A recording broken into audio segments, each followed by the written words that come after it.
Yo, it's Mr. Fab holding it down, man. West Coast, what's poppin', man? I'm chilling, man. You already know allhiphop.com, the most organic place on the planet. Don't run from it, run to it. The airway, let's do it.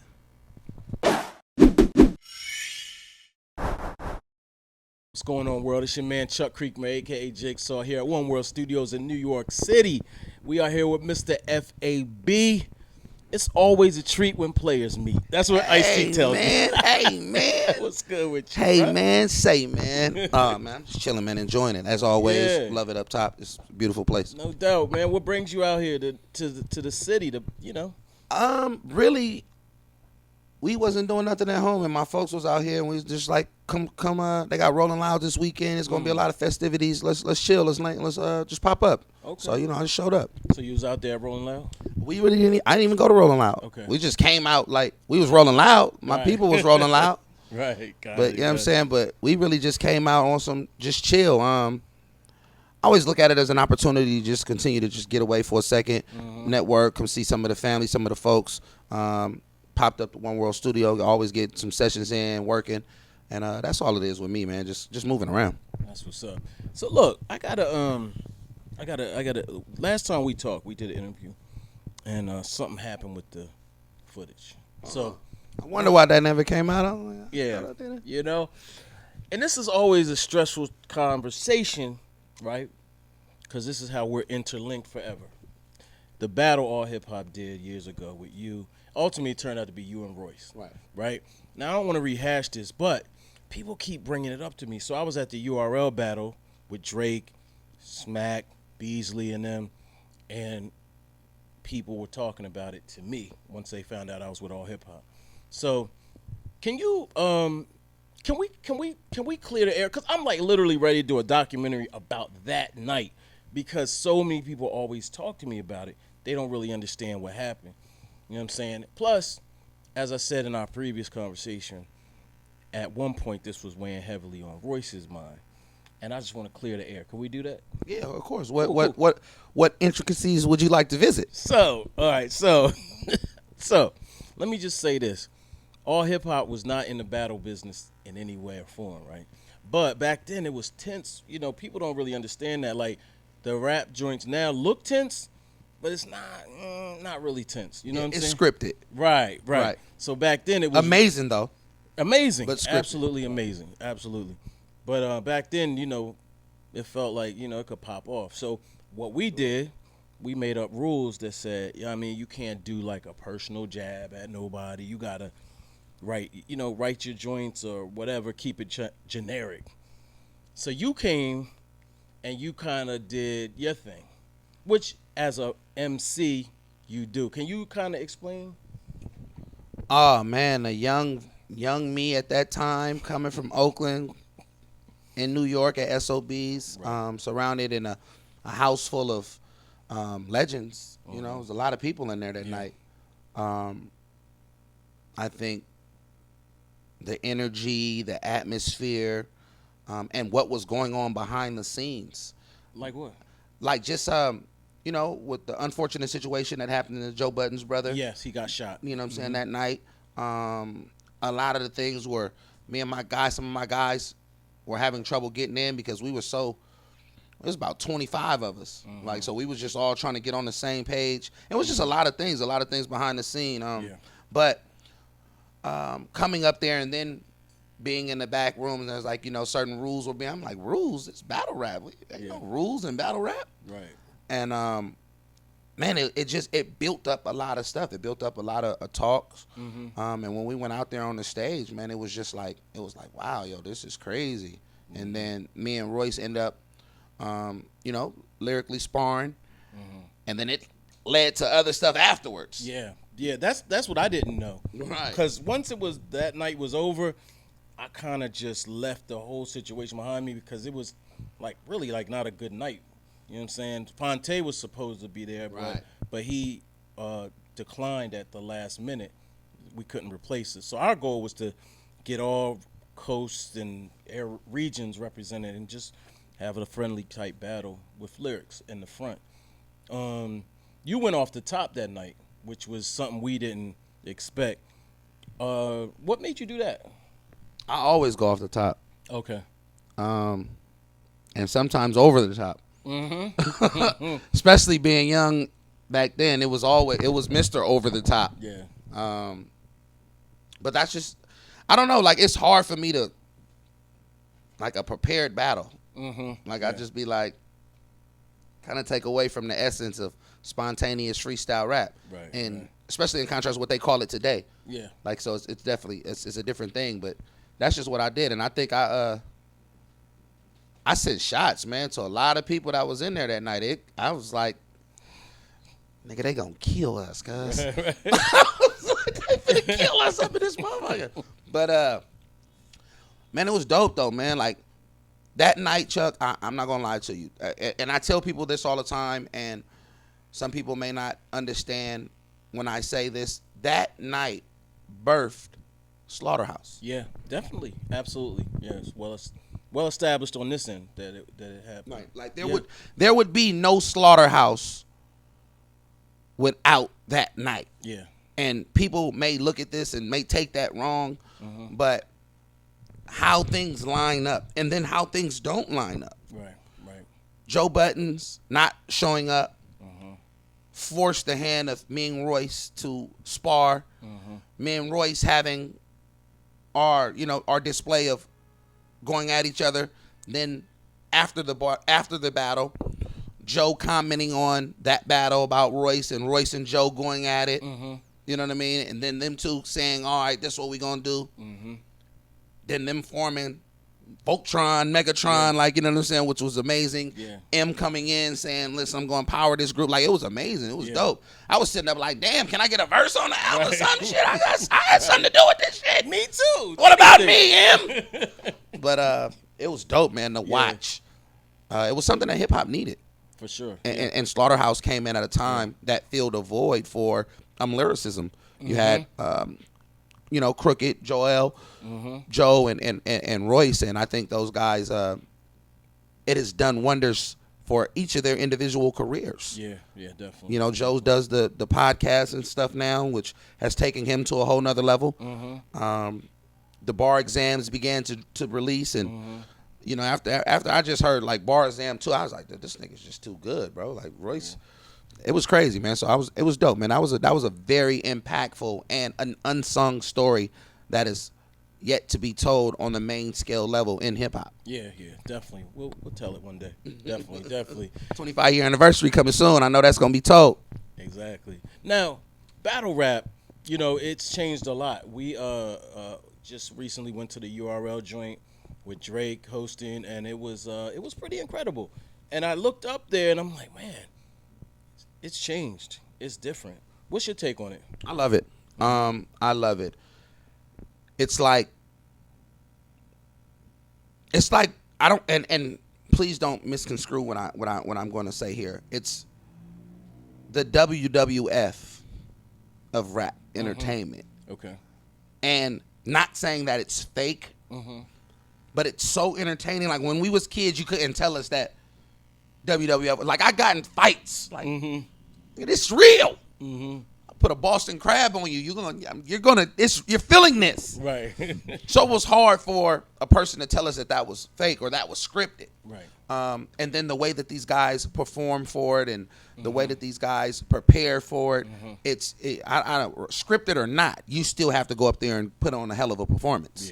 Yeah. And carry out the script. Yeah. So the lyrical ability that is required to withstand some of the bars, as well as the patience, the cultural patience, and the acknowledgement for what's going on, is dope, man. So big shout out to everybody that's participating in it. Some of the young guys that are coming in and rising on the ranks, as well as the top tier veterans that have been holding down the battle rap scene for a long time. It's good to see those guys and finally start getting paid. Yeah, they're getting paid. Like, you know what I mean? Really? Like the ABA and the AND1. The AND1 guys are finally getting some good money, man. Yeah. So I love seeing the Geechee Gottis and the Rum Nitties and, and watching Drake, man, come out and amplify because he's a super huge fan of battle rap. Yeah. So to see him do that actually just moves the culture that much forward. It's super dope. Yeah, definitely. Do you still freestyle and rhyme? Like, would you participate in a battle now? Like not like URL per se, but just any general type of battle. I think just for fun, man. Like I'm a fan and I'm competitive. Yeah. You know, and as an old head, I would be like, you know, I'm just having fun. Like I actually we dove in and we indulged in it a few years ago. Me and Arsenal, we battled. I brought Arsenal out to my city. We did a battle in Oakland. It was crazy. The energy was there. Yeah. Me and Charlie Clips battled. Okay. Like, so it's fun, man. Yeah. I love Wildin' Out came out to the Oakland arena, and me and Hitman was going back and forth. Like, you know, big shout out and big condolences to the recent situation that just recently happened with Hitman. Definitely prayers and condolences are to you. If you know, you know. But it's fun, man. So I would love to do it, man. And it's like I say, it's just fun and competitive, man. Nothing to take too serious. Now, how far are you into music these days? I know you got a new song out. Is it important to you still, or do you still have the passion to record? My passion is... Well, you're recording now, but yeah, so there's that. My passion...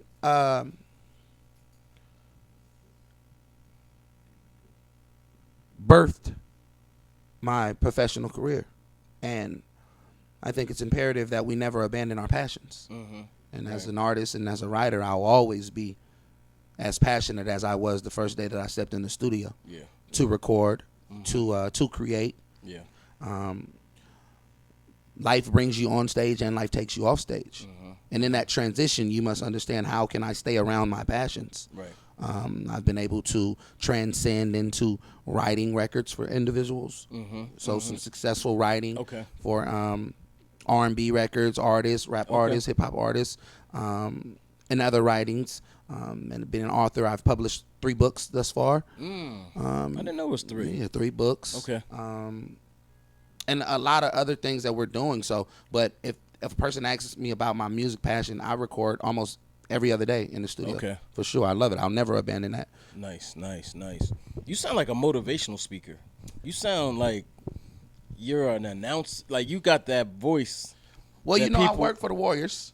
Oh, no, I didn't know that. So I worked for the Warriors. I did for all our whole championship run, I did like the post reports and post games, host the parades and everything like that. I've done some TED Talks. So how many? I've done one on a major scale, and then I did an underlining TED Talk, which was basically like an open panel that was sponsored by them. But it led me to go, you know, to do that. I've been doing some master classes about teaching seminars of business branding and things of that nature, and it's very opulent for not only me as the curator of it, but for those that have coming in and receiving some of the information. Man, we're definitely creating a platform for people to continue to build on their passions. So a lot of those things, man, and just speaks of, like, after writing the books, the motivational books. Some of the books are motivational books. I've had an opportunity to talk at UCLA, Cal Berkeley, Stanford, and several other, you know, forums where motivational speaking has been, you know, as a keynote speaker. So that's definitely a name that, you know, that's added to the list of things that we do on the resume.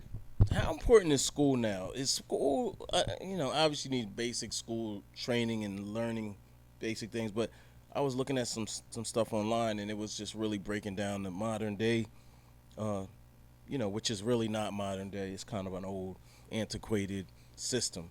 Is it still necessary? Education is necessary. I think that if we want to feel as if an institution of learning is the only place that we can become educated, I don't think that that's a correct assessment to, especially the availability of information in today's times. There are certain people that can't conduct themselves in an environment where it feels as if it's just it's a controlled environment of institution of people sharing ideas and philosophies. There are many of us who seek information on our own as individuals, and we go out and we want to gather the information that we're learning, which is educating ourselves. So if a person was to ask me how important is education, I feel like education is everything in life. But we also must know that knowledge without application is just information.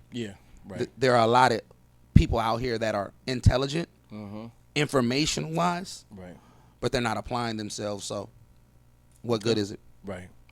Got you. Now, I noticed, obviously, the drip. Dope era, you know what I mean? I can't help but see it, you know what I'm saying? What are you working on business-wise? This is our clothing line, Dope Era. Mm-hmm. Dope Era, we've been going for about 12, 13 years. Okay. Started selling clothes out the trunk of the car, Right. like Too Short. Took the philosophy of Short Dog, Mm-hmm. how he would sell tapes and CDs, and before CDs, long before CDs, but tapes. And we took that same philosophy with clothing. Yeah. Started out the trunk of a rental, Mm-hmm. opened up a small store in my neighborhood, graduated to another, a bigger store downtown Oakland in the Business Bureau area of Oakland, California. And from starting out of the trunk of the car to building a multi-million-dollar company, according to Uncle Sam, it's pretty good. Yeah. And we're continuing to keep growing with the brand. And I think we're branding everything around that. Right. You know, Got you. and then it's been pretty good. Do you design the clothes? Who does the design work? So, Or you don't have to say who. no, I will say who. Duct Tape Clothing, Duct Tape Graphics, which is my blood brother. Okay. So it's all family. Yeah. Like, you know, there are ideas. There would be nights 3 a.m. I may be like, yo, put this on something, and he'll create it. He's an amazing designer, graphic designer. Nice. And we're building and even expanding our team as far as graphic designers and more things, because the work overload has been getting crazy heavy of what we're doing from the clothing. Right. And then Dope Era as an entity and as a business structure. I'm actually in the process of closing on a building to open up an after-school program, Nice. Okay. which is called the Dope Era Academy. And what? Okay. What's the curriculum like there? The curriculum is non-traditional curriculum, so it won't be, as we talked about, engineered institutional curriculum from, you know, Eurocentric point of views. It would be more of the modern day thoughts of, here's real estate, here's cryptocurrency, here's you know, some of the things that are some of the things that are sustainable Right. in a child learning to say, let me use this to develop. I never knew what Christopher Columbus discovered could do anything for me in the real world. Right. Right. You know what I mean? Or didn't discover. Or didn't discover, the lying of that, you know, of him Right. traveling to Turtle Island and saying whatever it may have been. But, Right. you know, those Eurocentric lies have plagued us for so many years, because it has actually made us be submissive to the reality that we can't attain something from where we're from. And that's so crazy. Today's now, you have access to be, when they said you could be anything that you want to be with the amount of wealth that's available. Right. Man, it's amazing. Yesterday we were having a conversation in here, a bunch of guys that hood politicians, man, was, you know, it was Uncle Murder, it was Boy Wonder, it was several others, and we were in there talking about cryptocurrency. Yeah. It's like, oh, nigga, you got the new you know, the new app, nigga. Which one? Nigga, they got the new coin, nigga, the Snoop coin. You ain't seen it? Nah, what is on, bro? It's like 70. We don't even know the numbers. We was like, nigga, it's like 7 zeros before the 4. Right. So whatever that's at, nigga, whatever number that is, nigga, invest in it. Right. So it was just crazy, man, to see the irony of that, of us having, you know, corner talk Yeah. About crypto. That's crazy. But it just allows you to know where we're at in today's times. Yeah. And it's important, and I say this very strong, it's important that we have these necessary conversations. Right. And if the conversations aren't about elevating with the people that you're talking to, stop wasting your time. Facts.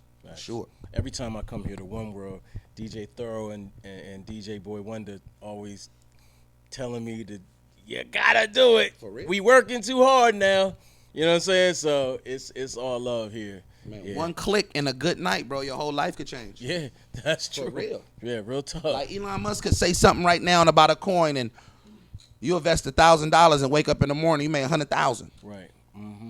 Yeah. Like, whoa, like, you know what I'm saying? It's like that right now. That is the wealth that is available to everyone now. The same wealth that has been available to other people that have avoided us and that have evaded us due to our lack of access or lack of information. Now we have that same access to travel those same roads. Yeah, facts. Because back in the day, I used to buy an Apple computer almost every year. I was like, man, if I just didn't buy one computer and put it down on some stock. Or in Apple stock. Right. You know what I'm saying? Yeah, exactly. I don't think it was available then, but. Right. Well, it was available, but who knew how to do it? Right. You know what I'm saying? Right. I didn't. I definitely didn't. So, let's talk about the, you mentioned the school. What about the young people in the Bay, particularly the rappers? You know what I mean? Like, it seems like a lot of it is just out of control. Like, not just the Bay, but like everywhere. Are you trying to impact that community, the younger artists too? Most definitely. Yeah. I'm now Big Bruh. Yeah. Like I am to this generation what E40 was to me. Yeah. And what he still is to me. Right. Right. Even though I've earned a seat at the table, Uh-huh. I still have nothing but an unadulterated admiration for he, Too Short, and several other pioneers that have done things in our area for, not just our area. I don't even want to leave it to demographically respect, Right. but all my elders. Yeah. And I want to do the things that they were able to do for me, and some of the things that they just didn't have an opportunity to do for me due to the lack of access, maybe. Nowadays the internet has made the world one city. Yeah.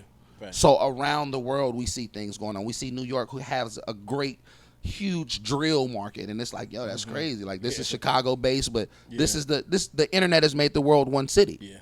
So for someone who has influence, you must teach and educate at every chance that you get the next generation. Yeah. So I'm heavily involved with some of the next artists that are coming out of the Northern California, and I want to see those guys not make some of the mistakes that we made, and capitalize off the influence that they have now.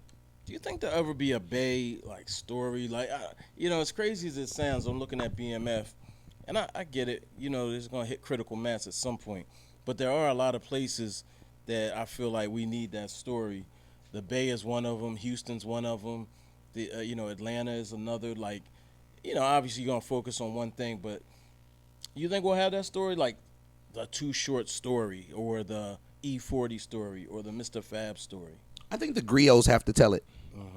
It's always important when writing your story not to relinquish the pen, for your story will never be correctly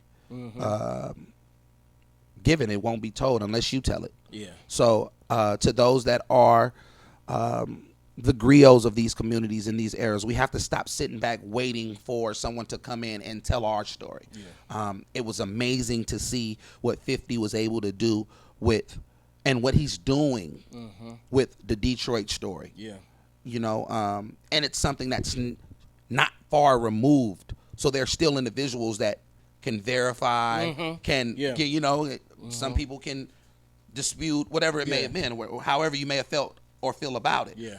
But that's dope to have someone who has the influence that Fifth has to come out and say, let me tell y'all a story. Right. And it works because it employs several individuals. When Meech has an opportunity to come home, he comes back home to being Meech again, Yeah. And that's amazing. But I think the far-fetched opportunity of someone coming in just telling the story may not be there. Yeah. And there are influential individuals who are financially capable to tell their story. Yeah. So I think it has to be done by us. And for all of those involvements, like the Jay Prince story in Houston, the Dungeon Family, Rico Wade story in Atlanta, the Too Short and E40 stories, and the Mac Dre stories, it has to be told by individuals from those areas. Yeah. And I look forward to doing it. I definitely have admirations in getting into film and other things. Ryan Coogler is a childhood friend of mine. Okay. So me and Ryan are always talking about what can we do to amplify our scene in our areas. Right. So, hey man, it's definitely it's not impossible. Did he tell you anything about, Black Panther 2? Anything? Can you give us some? It's gonna be amazing. Okay. It's gonna be super dope. And I'm not finna get into any Disney problems and put my guy out there, man. Right. Ryan is amazing. That guy has always been a creative genius ever since we were kids. Yeah. So to be able to see him doing what he's doing now, Black Panther 2, especially after the hardships of, T'Challa passing, rest in peace to Chad. So that created difficulties for him to see how would I be able to create this script. But what he has in mind is like, that was crazy. I was like, all right. So I'm small world, man. Such a small world. I know people that know him from college and things like that. It's crazy. Trojans, what up, USC? Yeah, definitely. Too Short. You were telling us a little story about Too Short and having like a situation, like a Suge Knight type situation. You want to impart that story on us? Like that was, when I think of Too Short, in the Bay even, you tend to think of it as you don't even think East Coast, West Coast, or you don't even really think beef, because it's not with anyone else. Right. You know what I'm saying? Except 40 and, a couple things, but it doesn't come to mind immediately. Yeah, I don't think Short ever got caught up in that. Like, I don't think we categorized Too Short as West Coast music. Right. I don't know. Like, we didn't. We was just like, that's the Godfather. That's like, you know, he's the person that tells Oakland's story. Yeah. Like, he embodied what Oakland was to us. Right. If you were out of town and you were like, man, what is Oakland? Like, nigga, play this. And it was just like, it was Oakland. It was everything. And what's so crazy is, I recently just saw someone on some like cancel culture type stuff, like of Short, and I think the headline said something like, it basically tried to compare Too Short to R. Kelly. Okay. And I was just like, yo, wait a minute. Like, Right. we're not doing that. Like, we're not doing that. Like, you know what I'm saying? We're not comparing Too Short to someone that has been convicted of whatever they've been convicted of. And Short was Too Short's a personality. And the personification of a lifestyle that Oakland created. Right. Like, Short was like, if he was a movie role, that would be a role in a movie. Yeah. Because Todd and Too Short are two different individuals. Yeah. He was playing the role of, this is Shorty. This is Shorty the pimp. This is the young kid from Oakland, and this is what he sees. Right. Like, you know what I'm saying? This is his Snowfall. Like, this is Short.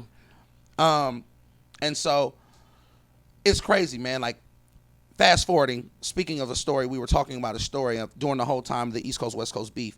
Short was spending a lot of time in New York. Yeah. He was spending a lot of time with, you know, Eric Sherman. He was doing a lot of records with Biggie, Diddy, Lil' Kim. That's right. Jay-Z. Yeah. And, you know, he was telling me about how he was spending a lot of time out here, and sometimes to certain people they would be like, yo, ain't you from the West Coast? And like, nigga, from Oakland, nigga, we ain't worried about what you niggas talking about. Right. And he had like a small run-in with Suge, and, you know, Suge and those guys were kind of like, nigga, we beefing with them. We won't, you know, nigga, this the West Coast. This one winning. He was like, nigga, that's y'all problem. Right. You know, what Short would do on some player shit, like, bro, that don't have nothing to do with me. Right. And people seen Short and forgot, you got a whole gang of niggas behind Short. Like, the reason why Short is who he is. Right.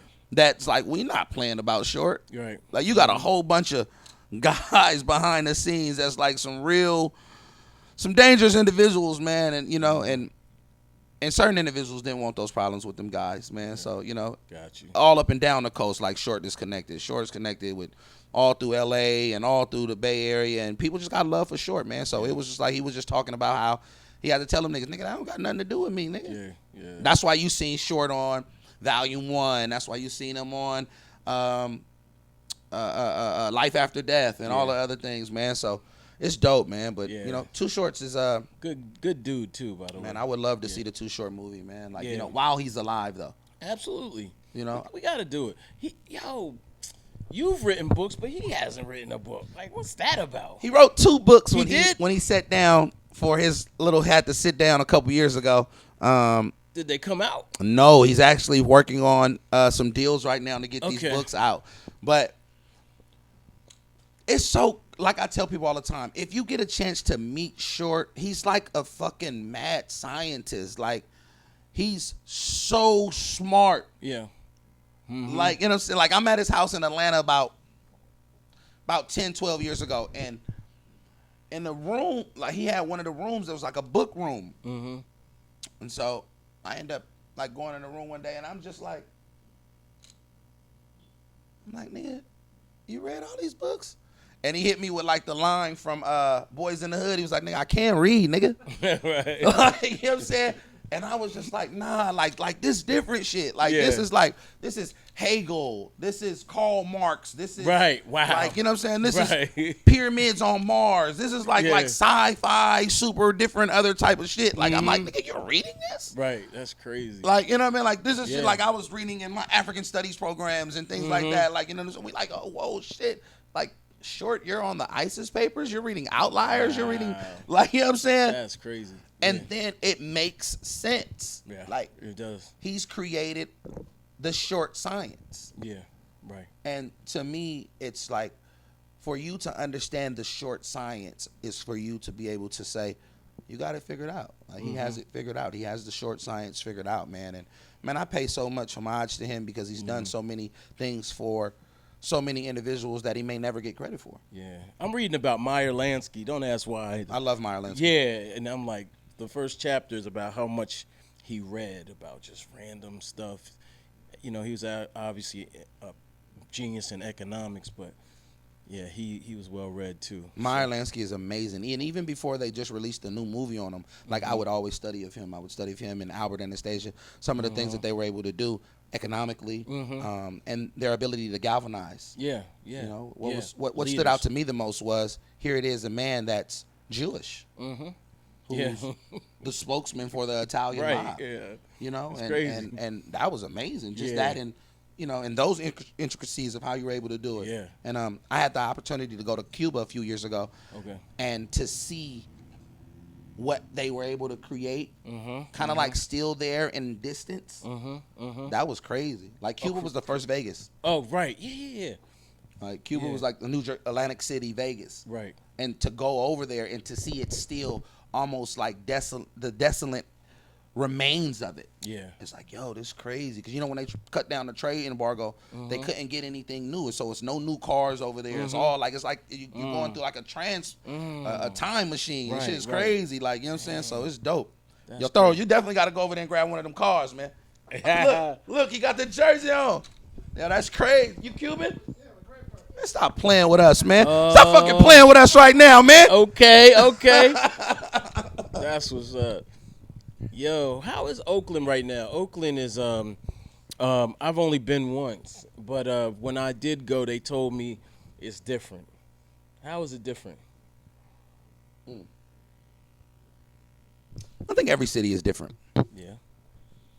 And most people get up there and they want to make their city seem like it's just the most different place in the world, or, you know, but Oakland is special. Oakland is different. I think in a 12-mile radius, a very small city that's very influential, that has an accumulation of different things. Yeah. You know, when you talk about, we go from the 60s, we talk about on one accord we had Huey Newton and the Panther movement. Yeah. And then the same time we had the black exploitation of the pimps and the players. And a lot of these things were birthing. And then you have the children of the 80s that either your dad was a Panther or a pimp. Yeah. Or your uncle was a Panther and your daddy was a pimp. And your grandmama house is like, you going to, it's crazy. Right. So you have Imagine Thanksgiving in Oakland. like, it's crazy. So you have these kids who are growing up like, nigga, I'm finna pimp me a bitch. Come on, my sister. Right. So, like, the manipulation and shit like that, like, it's crazy. Yeah. Like, that, to me, I just think on the pendulum of life, it's to the furthest to the left and to the furthest to the right. Yeah. And the balance of it is the commonology of that this is just where we're from. Yeah. You know, it's definitely been a city that has had its ups and downs. I think it was, as the home of black relevancy, as far as the mecca of the black resistance with the Black Panthers, to see how they were socially engineered to be destroyed, how crack was flooded in those communities on purpose to destroy the central unit of intelligence for black identity in America. You see the remains of what happens to that. You see the crack babies and the violence, and so that's on that side. And then it's a city of culture and history. But of course, through all of the cities today, gentrification is wiping that out. A lot of the tech companies are coming in and moving in, and they can't afford the $5,500 a month for a 2-bedroom apartment in San Francisco. So they'll take the $4,000 one-bedroom apartment in Oakland, which raises the rent even more drastically as they rebuild and refurbish the communities and pushes some of the original citizens out of Oakland out. And those are the dynamics that we're dealing with in a lot of inner-city communities all across America. And those are the changing and forever changing, man. That's why it's important that those people that are from these areas that have influence, we come back and we do things, as Sister Soldier said, Reentrification. And Reentrification is fighting gentrification by those that have the power to come back into the communities and open up businesses and open up schools and open up entities and facilities and institutions that can keep us relevant in our communities. Right, right. It shows symbolisms of success. It shows symbolisms of power. And there's no greater influence than for a child to see that, to see someone come from the same areas that they've come from and not just get it and run. Yeah. But to be able to say, I'm going to deal with all of the negatives for the hope of positivity. And that's why all across America, I think that we should take those philosophies. Amen. Amen. Woo. That was a word. That was a word, man. For real, though. That was a word. What about, I heard you're getting into the or in the cannabis business as well. Yes. Talk about that a little bit. What you got going on? I'm not a smoker, but me neither. I want to.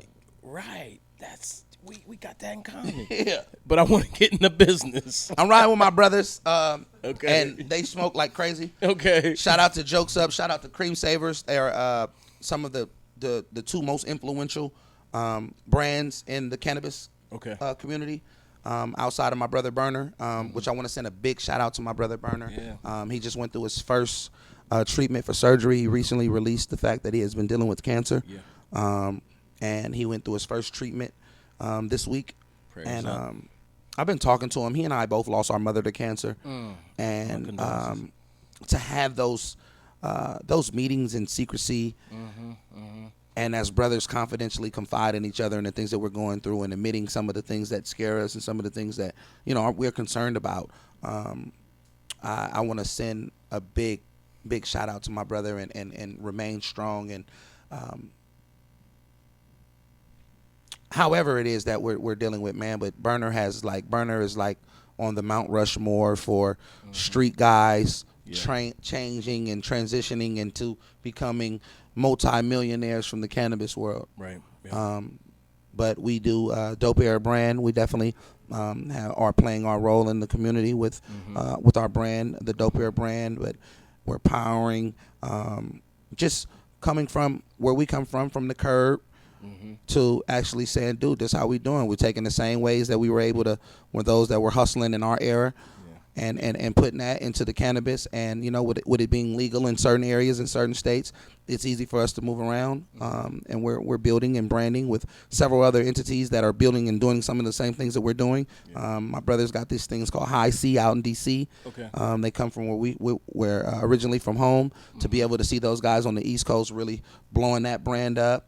And it's just several brands, man. But to get into it, I feel like it's very lucrative and opulent. When you see guys like Jay-Z getting into the cannabis world, and other individuals that you would probably never think that they would jump into that world like that. Facts. It's like, yo, that's crazy. Yeah. It's opulent, and with so many people doing it, we suggest that you just make sure you keep that fire, baby. Yeah. You feel me? I heard you introduce Burner to Wiz Khalifa. Is that something? I know we, spreading the knowledge and the connects and all that, but maybe, I don't know. You ever think about that? Like, my brother, man. Maybe I could have, I am a firm believer that God will restore all that you have given. That's straight out the Bible. You know what I mean? Yeah. And the locust stole. I don't know the exact passage, but it's something about locusts. But yeah, you will. And when you're doing things to be recognized or to try to be compensated, right? I don't ever think it's fruitful. I don't. I think there are certain individuals that have done things for people that they wish they would have put a contract together, or they wish they would have put some other things together, just in business. I think being a businessman, you do understand the power of contractual agreements and things of that nature. Right. But in short science, and just the naturalness of putting people together that deserve to be together, I think that karma or the blessings or whatever you want to hide behind, whatever word you want to, put up to say, I think it will be bestowed back upon you and other things, and to see those two guys come together and go to make millions and millions of dollars, I'm happy at that. Yeah, right.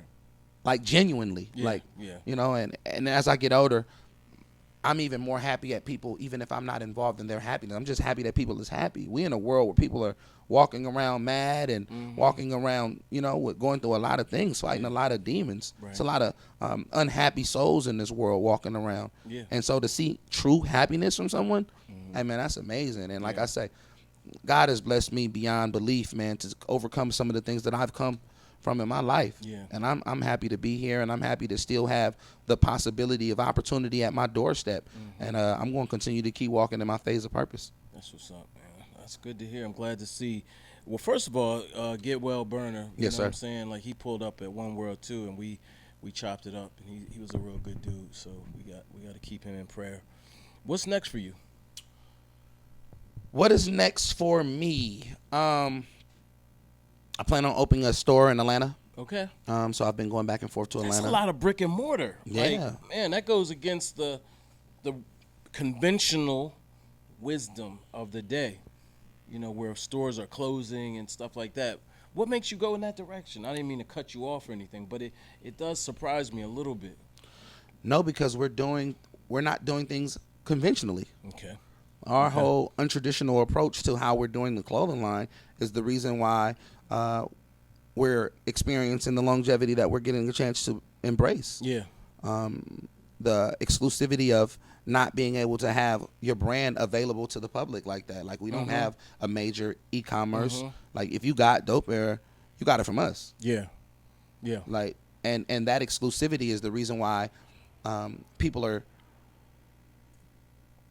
keeping us in business. Yeah. Like, when you're watching Macy's close and you're watching some of these, Bloomingdale's and some of these companies, it's like, yo, y'all closing? Yeah. Yo, yeah. man, brick and mortar might not be a good idea, man. Right. And then especially with the world going through what we've been going through for the past 2-3 years in this pandemic and stuff like that, it's been definitely hard for some brands to maintain. Yeah. Especially with storefronts. Absolutely. But I think our approach to the exclusivity of, you gotta buy dope from us.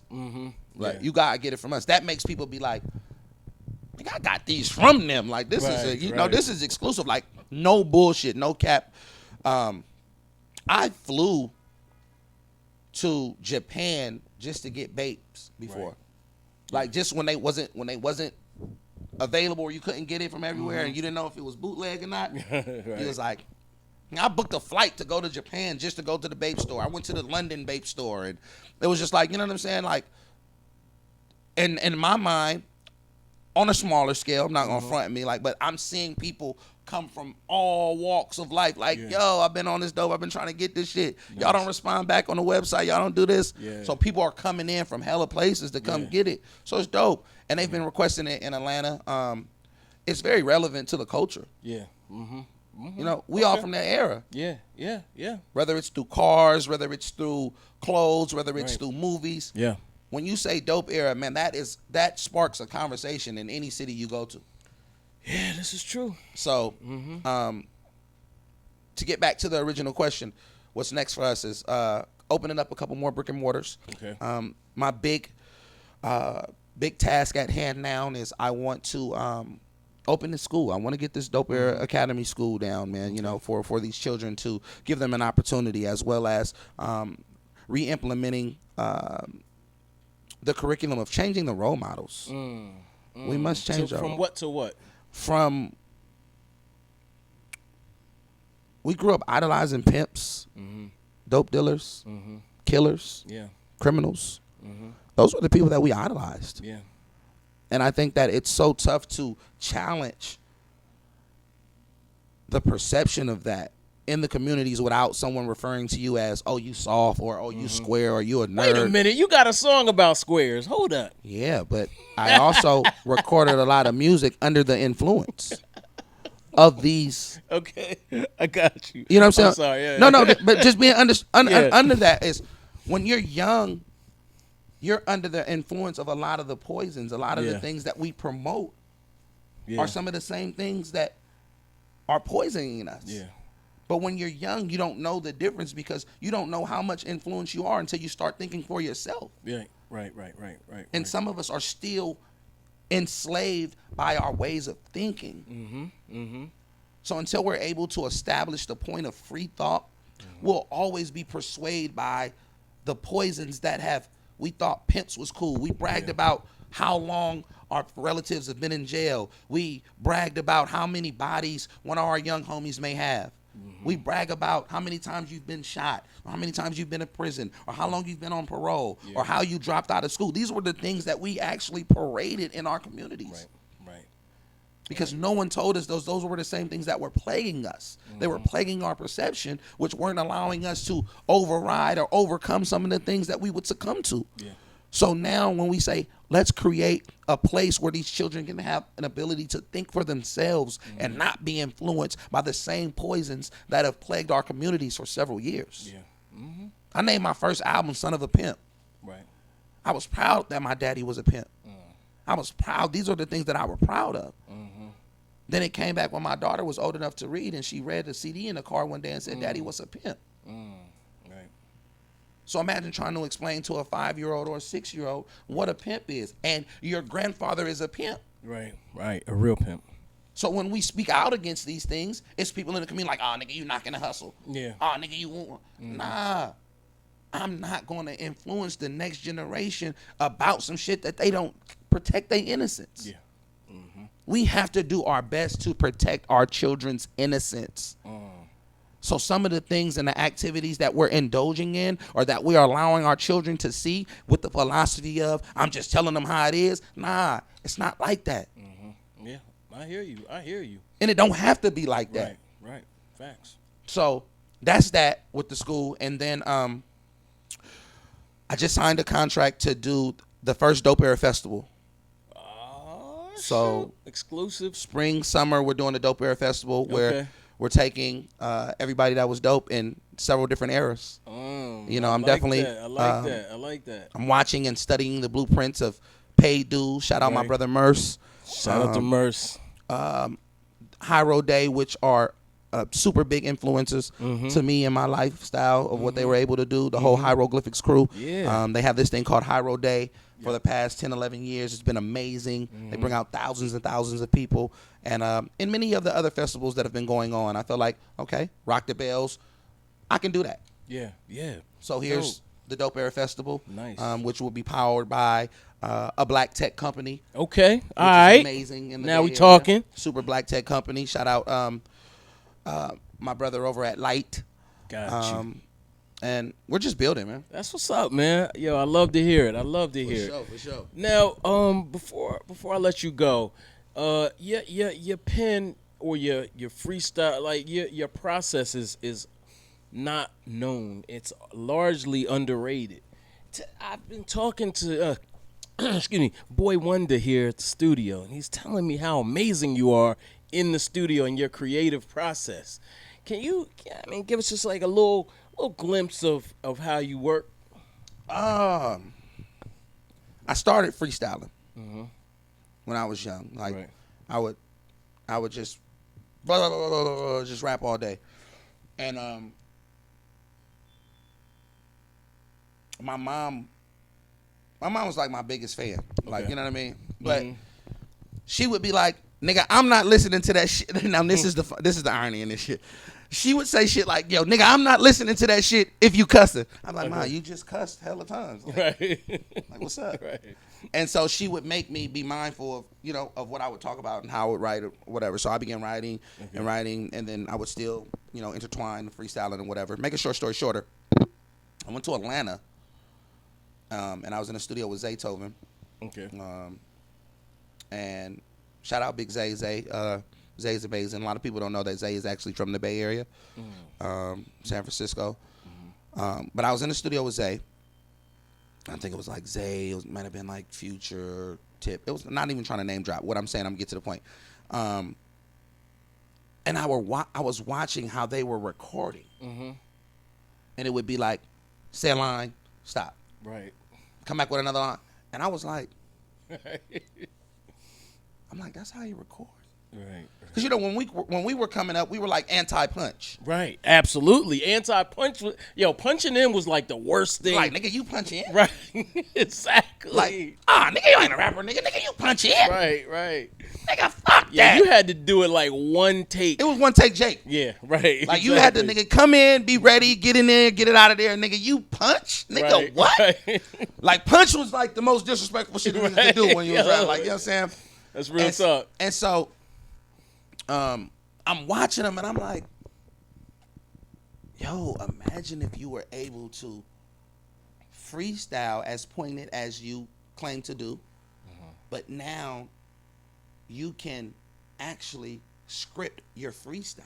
Right. Like you can cultivate it a little bit more. You can, you can carve it out and the sculpture of the picture that you're painting, you can actually fuck with it a little bit more. But still at the same speed of a freestyle. Right. Just like rapid recording. Right. And I looked at it and I was like, yo, I could do that. So I started recording like that. And when I was back home, my brother Jacka would record like that as well. Rest in peace is one of my best friends, one of my favorite rapper. Yeah. The Jacka. And I would watch him record like this. And some people don't do it at the same speed that I do it. Like I think what amazes certain individuals is the speed that I do it at. Right. Right. Like, you know what I'm saying, where it seems as if it may have been rehearsed or it may have been something that I've been practicing, but I think the speed just came with repetition and consistently doing it. So I think marveled is a big word, but some people are marveled at how I'm able to do it. And at times, I don't think ever when you're doing something, you don't actually, you're like, yo, that is nice. But when I come out of my third body experiences and third person experiences time, I be like, yo, that nigga nice. Cuz. I don't give a fuck, cuz. That nigga hard, cuz. Niggas ain't doing it like this, cuz. Right. So, yeah, it's dope, man. And that's just how I record, man. And it's just like, I'm able to still freestyle, but I'm chiseling it up. I'm like, kind of like, I'm cheating a little bit with it. Like, you know what I mean? It's because it's still a freestyle. And it's still coming out like with that same speed, but I'm polishing it up. I'm making it, making it a little bit better. It's like,